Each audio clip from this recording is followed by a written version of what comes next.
Hello guys, magandang hapon sa inyo lahat yan. Palibagong araw, palibagong vlog na naman tayo. Saan kayo sulok ng mundo? Sana okay lang kayo.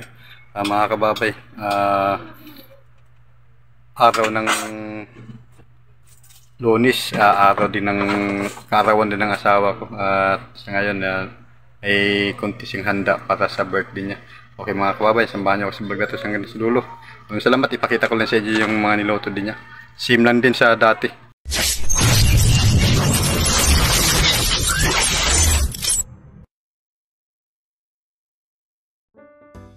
Ayan mga kababay, yung handa. Pareho-pareho lang handa talaga namin kasi yan, pansit. Hindi mawala talaga sa Pilipino yung pansit. Yan, lumpiang Shanghai, yan puto. Tapos yung coke, hindi ko alam kung libre yata sa mga kapitbahay yan binigay. Pause na pause yung nag-birthday. Mag-hi ka muna sa birthday. Yan, birthday girl yan. Yan yung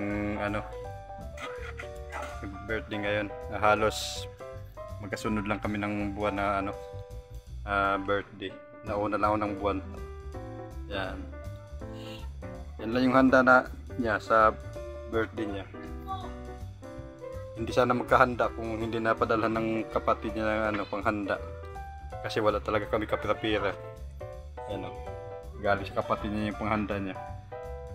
Kala ko iiyak na to kanina kasi wala siya panghanda. Sobrang namula-mula na nga yan. Namula-mula na. Kagabi pa na na-stress dahil walang pira nga panghanda. Buti tumawi kapatid niya na magluto daw ng kunting pansit at saka lumpia.